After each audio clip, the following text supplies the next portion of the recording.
I don't know if this is the case, yeah, but it's like they are not that my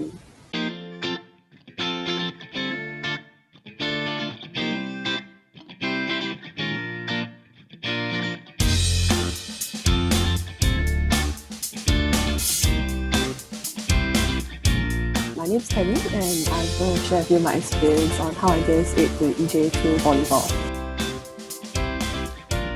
So here are some of the reasons why I chose to DSA to volleyball. So firstly, it was really my confidence in my O-levels results. And also because I didn't really know what I wanted to do after I graduated from O's, like graduated from secondary school, I couldn't really choose like a course in poly to go to. So I felt like my only choice that I had was to go to JC to just continue and try, like spend maybe extra 2 more years and try to find something I was passionate about. So yeah. So because I wasn't really confident in my O-level results, like for my Sec 3 mid-years, I was still getting like B3, B4. So like my own expected like O-level results was still quite high. So it wasn't like good. I felt it wasn't like good enough to like score into any JC by myself. Yeah. So I decided to DSA and just give it a try. So secondly, it's because I also really enjoy playing volleyball, and I also knew since secondary school that volleyball is something that I definitely want to play again in JC.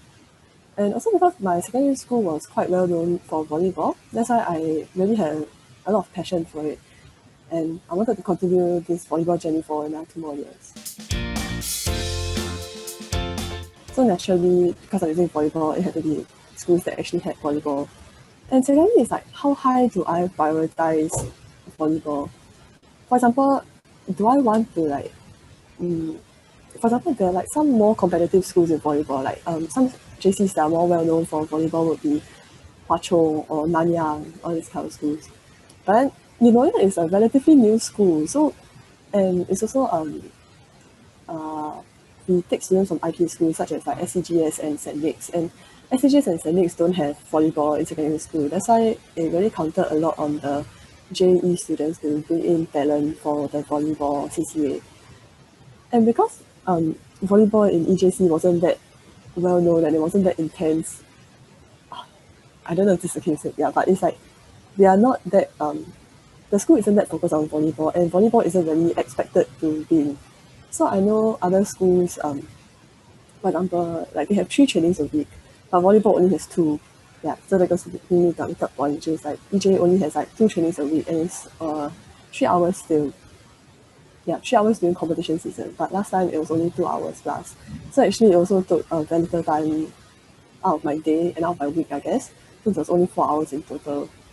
And because I also wanted to focus on my studies, but at the same time my studies is something that I was fantastically good at. That's why I also wanted to have more time to myself to be able to study. So the number of trainings and the number of hours of trainings was quite important to me also.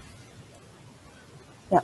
Then the next is like some academic offers that EJ has. So actually my sister was in the pioneering batch of EJ, and she told me that actually like EJ offered a lot of like talks, and even now like they send invitations, for example, like there's like NUS like psychology like talk on this Saturday, so you can sign up here, it's for free, all this kind of thing. So it's like these are opportunities that we might not have known if I didn't go look for it myself. But because EJ actually like actively like promotes it to you, then you also know that like there are like this kind of opportunities there for me, so I should also try to like just experience more, like open your world and just try to go for all these courses. And then also the quality of education. I actually heard that EJ took teachers from other JCs as well, so I would also believe that EJ will have like some pretty good experienced teachers. So I've also heard from my sister about how like the lectures were like and how like the tutorial sessions were like. So I felt that it was really up my alley as it's just really suited my style of studying. Yeah, so these are like some ways that I chose how to DSA and which schools to DSA to. I really don't know if I ever wrote like a personal statement or like a 500-word essay or this kind of thing. Like, I really don't remember, so I'm very sorry. Yeah. But what I did prepare was a testimonial from my form teacher that was placed together with like my other achievements in school in a portfolio. Yeah. And for EJ specifically, I went to the EJC website to download the DSA application form that was found on it. Yeah, so this is just like one segment of the DSA form, and it just also provide a short like paragraph, I guess, about your talents and skills and what sets you apart from your peers. So personally for me, because I actually did face some challenges where I was injured for quite a period of time, but immediately after that I was able to bounce back and still make it to the team. So that was just something that I put in for myself. Yeah, and inside this short paragraph, I also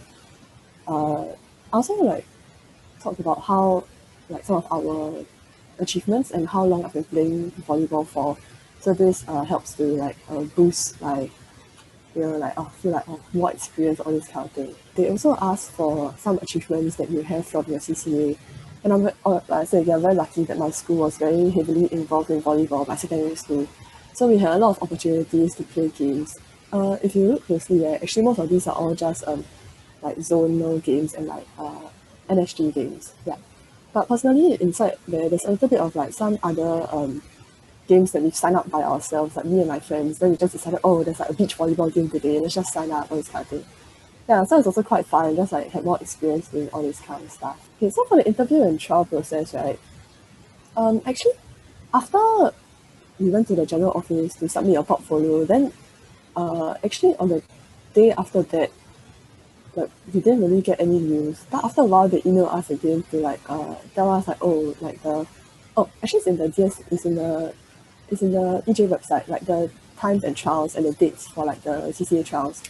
So on the day itself, we just like turn up for the trials. Then they also know who you are because you've already submitted the portfolio and everything. So on the trial itself, right, like we went for trials first, followed by interview. So we only had the interview after like the trials. Yeah. So during the trial, like the volleyball trials, right, all we had to do was like showcase our skills. All we did was like warm up and like train with the already pre-existing like J2 girl team. Yeah, so all we did was join them for training and then just try to integrate ourselves into the team. So it wasn't then we also had some like vertical height measurements and like your standing board jump, shuttle run, all this kind of thing. But those are just more of like to see your physical fitness. But skills wise, it's still just like playing games with them, all this kind of stuff. Yeah. And for the interview, it actually happened after the trial. So it's only after the coaches and the teachers in charge decided, maybe this player is someone that we want. Only then will they invite you over for the interview. If not before that, there's no interview process. Yeah, but I think the interview, actually, I don't really remember like what questions they asked us, but I remember one question that was like, so the interview is 1-to-1, actually 1-to-2. Yeah, so there was the HOD of, I'm not sure, like science. Yeah, because I said I wanted to get into the science course. Yeah, so the HOD of science and then the dean, like the level head. So, but it was like still quite friendly. It was like a nice talk, I guess. Yeah. But during the interview, right, like something that the dean asked me is like, oh, if your friends would describe you in one word, what would it be and why? So it's like this kind of question is like a bit more about your character more than like, oh, why do you choose to DSA to EJ, all this kind of thing. It's like, why do you choose EJ, this kind of thing? Not really. It's just like, tell us more about yourself, all these kind of things. Yeah.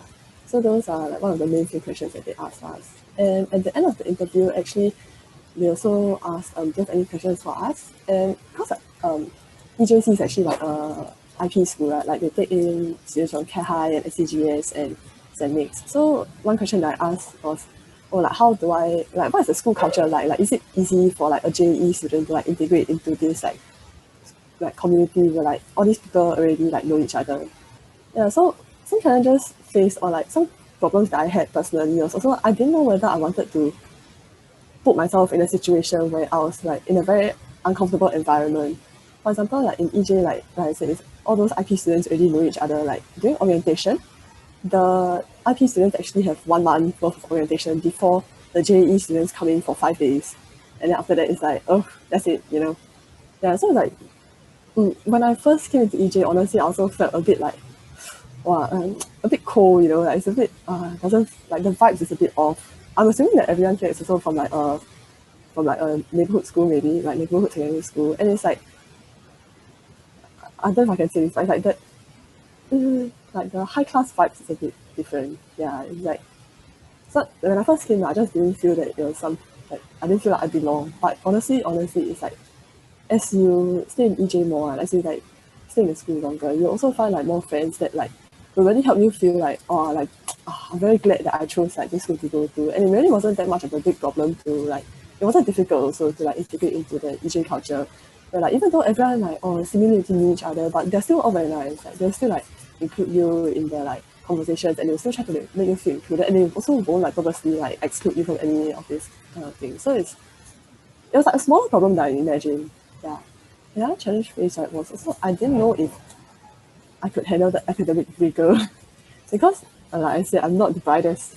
Yeah, then I wasn't sure if like I would assume that like, when I DSA to EJ, I thought that EJ was part of a like elitist school, like SCGS, SM, high, all this kind of thing. But actually, like the tutors there are also really, really, really helpful. Like you can put them for consultation anytime, like any day, they'll always be there. And I feel like that's like a support system that was really, really like well placed in EJ.